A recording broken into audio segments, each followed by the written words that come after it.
Olá! Vamos continuar a nossa leitura do livro novo, Memórias Póstumas de Brás Cubas, de Machado de Assis, o nosso Machado de Assis maravilhoso. Hoje nós vamos começar pelo capítulo 4. A ideia fixa. A minha ideia, depois de tantas cabriolas, constituíra-se ideia fixa. Deus te livre, leitor, de uma ideia fixa. Antes um argueiro, antes uma trave no olho.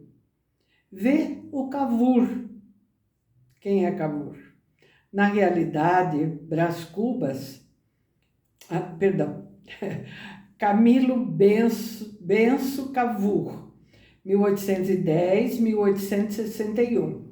Estadista italiano que ocupou os cargos de ministro da Agricultura, Marinha e Comércio do rei Vítor Emanuel II, 1820-1878, e de presidente da região do Piemonte.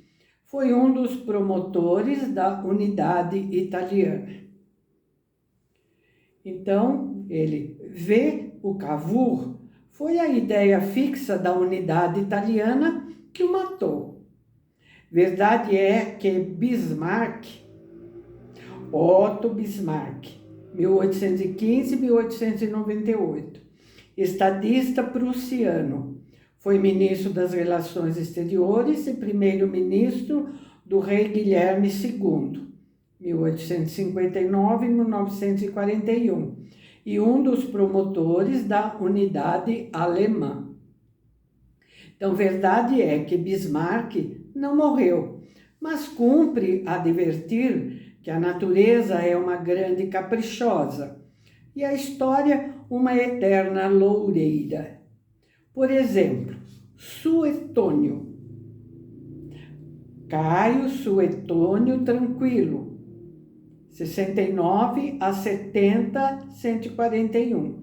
69 ou 70, o ano 69, 70, até 141, até o ano de 141.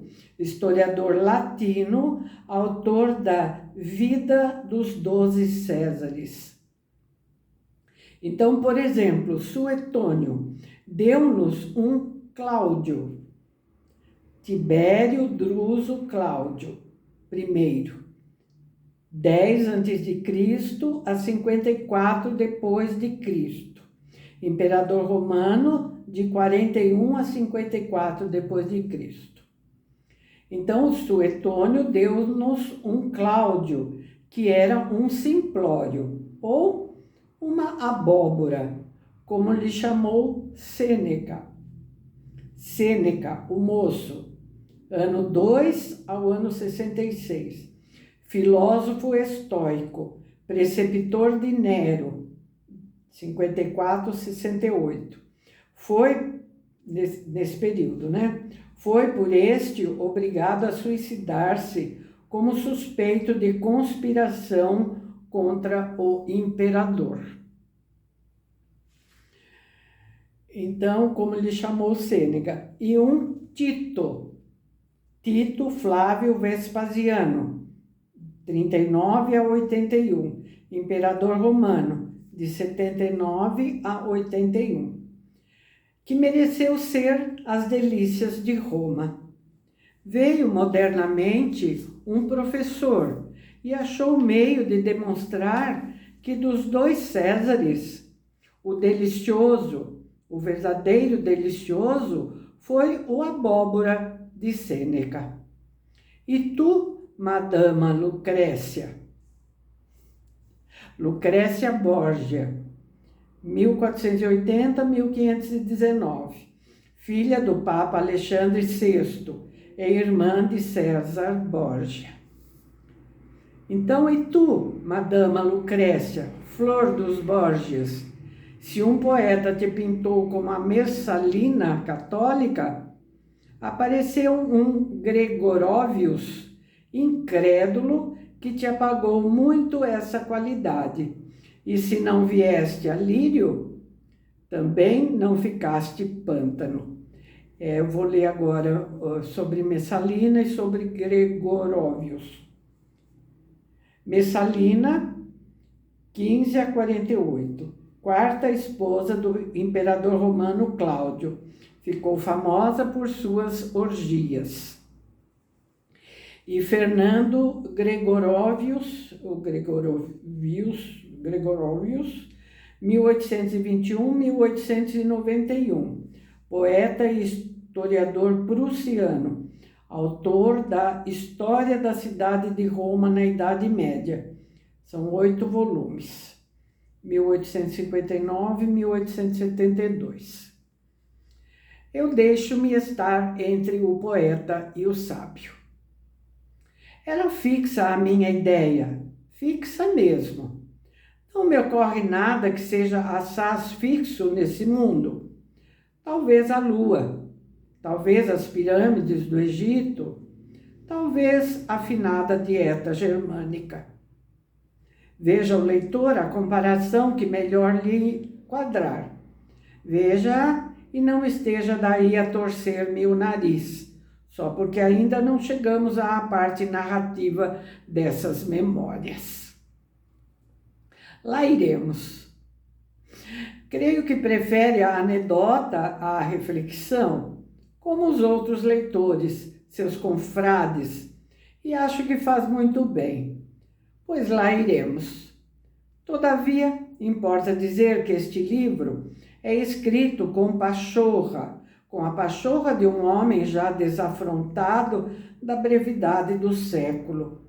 Obra supinamente filosófica, de uma filosofia desigual, agora austera, logo brincalhona, coisa que não edifica nem destrói, não inflama nem regela, e é, todavia, mais do que passatempo e menos do que apostolado. Vamos lá. Retifique o seu nariz e tornemos ao emplasto. Deixemos a história com os seus caprichos de dama elegante.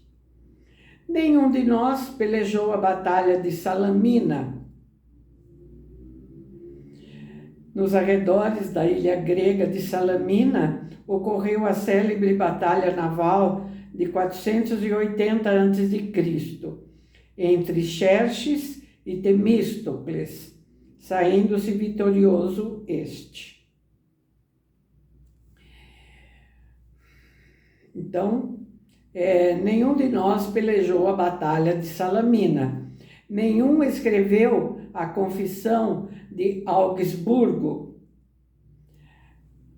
Vou ler a nota aqui do editor. Elaborada em 1530 por iniciativa de Carlos V, imperador do Sacro Império Romano Germânico, como tentativa de superar o cisma provocado pela Reforma. A Confissão de Augsburgo continha os 28 artigos da profissão de fé dos protestantes. Então, nenhum de nós lutou na tal da batalha, nem escreveu essa confissão. Pela minha parte, se alguma vez me lembro de Cromwell, Oliver Cromwell, 1599-1658, estadista inglês, tornou-se ditador após condenar à morte o rei Carlos I e dissolver o parlamento em 1653. Uma observação que eu quero fazer. Possivelmente, ou provavelmente, outras edições desta mesma história, desse mesmo romance do Machado de Assis, pode ser que não tenham tantas notas do editor, né? Mas eu acho que é muito interessante, porque além de usufruir da leitura da escrita magnífica do Machado de Assis, a gente está tendo a oportunidade de aprendizado, não é? de história, de tantas outras coisas. Eu acho muito bom. Espero que vocês também. Então, voltando ao texto, se alguma vez me lembro de Cromwell, é só pela ideia de que Sua Alteza, com a mesma mão que trancara o parlamento, teria imposto aos ingleses o emplasto Brás Cubas. Não se riam dessa vitória comum da farmácia e do puritanismo.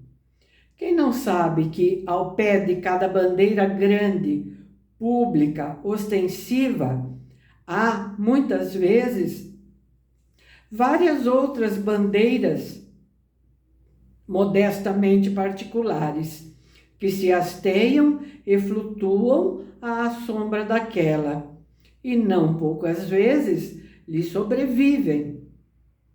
Mal comparando, é como a arraia miúda, que se acolhia à sombra do castelo feudal. Caiu este e a arraia ficou. Verdade é que se fez graúda e castelã. Não, a comparação não presta. Capítulo 5. Em que aparece a orelha de uma senhora. Senão quando, estando eu ocupado em preparar e apurar a minha invenção, recebi em cheio um golpe de ar. Adoeci logo e não me tratei. Tinha o emplasto no cérebro. Trazia comigo a ideia fixa dos doidos e dos fortes. Via-me ao longe ascender do chão das turbas e remontar ao céu como uma águia imortal. E não é diante de tão excelso espetáculo que um homem pode sentir a dor que o punge. No outro dia estava pior. Tratei-me, enfim, mas incompletamente, sem método, sem cuidado, sem persistência. Tal foi a origem do mal que me trouxe à eternidade. Sabem já que morri numa sexta-feira, dia aziago, e creio haver provado que foi a minha invenção que me matou. Há demonstrações menos lúcidas e não menos triunfantes. Não era impossível, entretanto, que eu chegasse a galgar o cimo de um século e a figurar nas folhas públicas entre macróbios. Tinha saúde e robustez. Supunha-se que, em vez de estar lançando os alicerces de uma invenção farmacêutica, tratava de coligir os elementos de uma instituição política ou de uma reforma religiosa. Vinha a corrente de ar, que vence em eficácia o cálculo humano, e lá se ia tudo. Assim corre a sorte dos homens. Com essa reflexão, me despedi eu da mulher. Não direi mais discreta, mas com certeza mais formosa entre as contemporâneas suas, a anônima do primeiro capítulo, a tal cuja imaginação é semelhança das cegonhas do Iliço. Tinha então 54 anos. Era uma ruína, uma imponente ruína. Imagine o leitor que nos amamos, ela e eu, muitos anos antes, e que um dia, já enfermo, vejo-a assomar à porta da alcova. Capítulo 7. Chimene. Qui le dit? Rodrigue. Qui le crut? Tradução do título do capítulo 6. Ximena, quem o teria dito? Rodrigo, quem o teria crido? Citação livre de uma passagem da tragédia O Cid, de 1636, do teatrólogo francês Pierre Corneille, 1606-1684. Então, esse é o título do capítulo. Vejo-a assomar à porta da alcova, pálida, comovida, trajada de preto, e ali ficar durante 1 minuto, sem ânimo de entrar, ou detida pela presença de um homem que estava comigo. Da cama onde jazia, contemplei-a durante esse tempo, esquecido de lhe dizer nada ou de fazer nenhum gesto. Havia já 2 anos que não nos víamos, e eu via agora, não qual era, mas qual fora, quais fôramos ambos, porque um Ezequias misterioso fizera recuar o sol até os dias juvenis. Tem uma explicação aqui desse Ezequias misterioso, que fizera recuar o sol. Diz assim, conta o livro bíblico de Isaías, versículo 38, 1 a 8, que Ezequias, rei de Judá, acometido de doença incurável, dirigiu-se em oração ao Senhor, que, compadecido, lhe disse pela boca do profeta: ouvi tua oração, vi tuas lágrimas, vou aumentar em 15 anos a duração da tua vida. O sinal que terás da parte do Senhor de que ele fará o que disse é este: no relógio de sol de Acás, farei a sombra voltar atrás os 10 graus que já desceu. E assim se fez. Então, essa é a razão por isso estar citado aqui por Machado de Assis.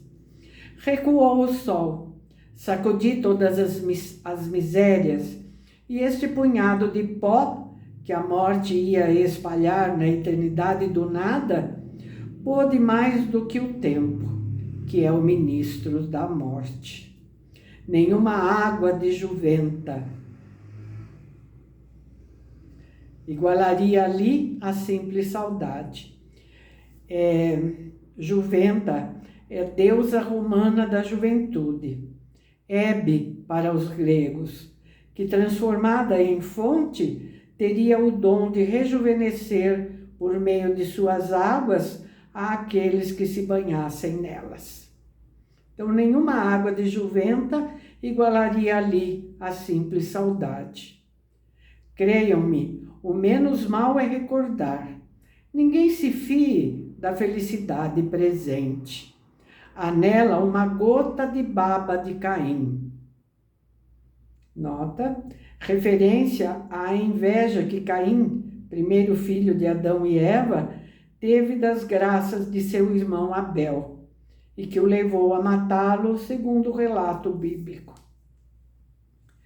Corrido o tempo e cessado o espasmo, então sim, então talvez se pode gozar deveras, porque entre uma e outra dessas 2 ilusões, melhor é a que se gosta sem doer.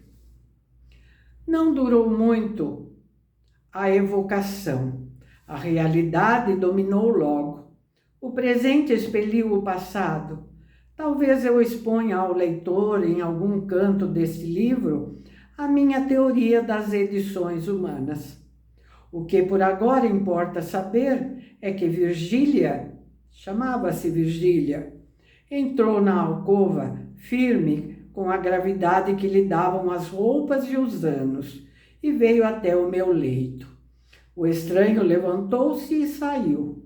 Era um sujeito que me visitava todos os dias para falar de câmbio, da colonização e da necessidade de desenvolver aviação férrea. Nada mais interessante para um moribundo. Saiu. Virgília deixou-se estar de pé. Durante algum tempo ficamos a olhar um para o outro, sem articular palavra. Quem diria? De 2 grandes namorados, de 2 paixões sem freio, Nada mais havia ali, 20 anos depois. Havia apenas 2 corações murchos, devastados pela vida e saciados dela.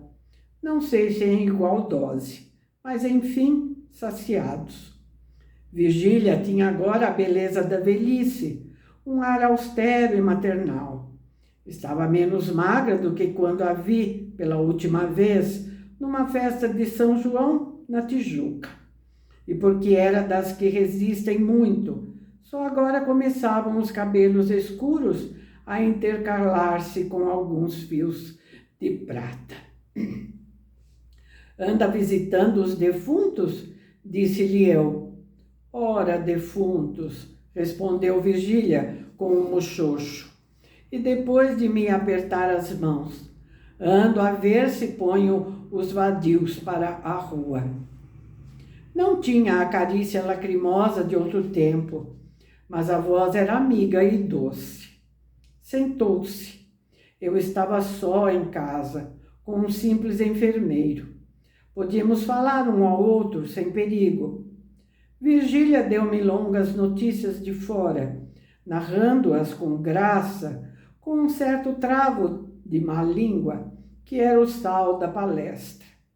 Eu, prestes a deixar o mundo, sentia um prazer satânico em mofar dele, em persuadir-me que não deixava nada.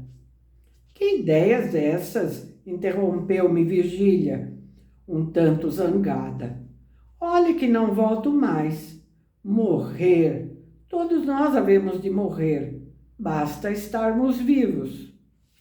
E vendo o relógio, Jesus, são 3 horas, vou-me embora. Já, virei amanhã ou depois. Não sei se faz bem, retorqui. O doente é um solteirão e a casa não tem senhoras. Sua mana há de vir cá passar uns dias, mas não pode ser antes de sábado. Virgília refletiu um instante, levantou os ombros e disse com gravidade: estou velha, ninguém mais repara em mim, mas para cortar dúvidas, virei com o nhonhô. Vai passar um pouquinho do nosso tempo, mas faltam 2 parágrafos para a gente terminar esse capítulo, tá? Nhonhô era um bacharel, único filho de seu casamento, que na idade de 5 anos fora cúmplice inconsciente de nossos amores. Vieram juntos 2 dias depois, e confesso que ao vê-lo ali na minha alcova, fui tomado de um acanhamento que nem me permitiu corresponder logo às palavras afáveis do rapaz. Virgília, adivinhando-me, e disse ao filho: Nhonhô, não repares nesse grande manhoso que aí está. Não quer falar para fazer crer que está à morte. Sorriu o filho. Eu creio que também sorri, e tudo acabou em pura galhofa. Virgília estava serena e risonha. Tinha o aspecto das vidas imaculadas. Nenhum olhar suspeito, nenhum gesto que pudesse denunciar nada. Uma igualdade de palavra e de espírito, uma dominação sobre si mesma, que pareciam e talvez fossem raras. Como tocássemos casualmente nos amores ilegítimos, meio secretos, meio divulgados, via falar com desdém e um pouco de indignação da mulher de que se tratava. Aliás, sua amiga. O filho sentia-se satisfeito, ouvindo aquela palavra digna e forte. E eu perguntava a mim mesmo, o que diriam de nós os gaviões, se Buffon tivesse nascido gavião?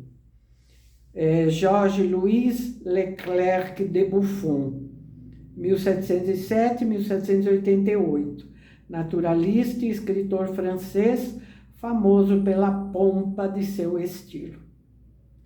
Era o meu delírio que começava. E termina o nosso capítulo. Voltamos amanhã. Amanhã não, hoje é sexta-feira, então voltamos segunda-feira, tá bom? Espero vocês, desejando um ótimo final de semana. Deixo o meu abraço, o meu agradecimento, contando com o seu like. Tá ok? Tchau!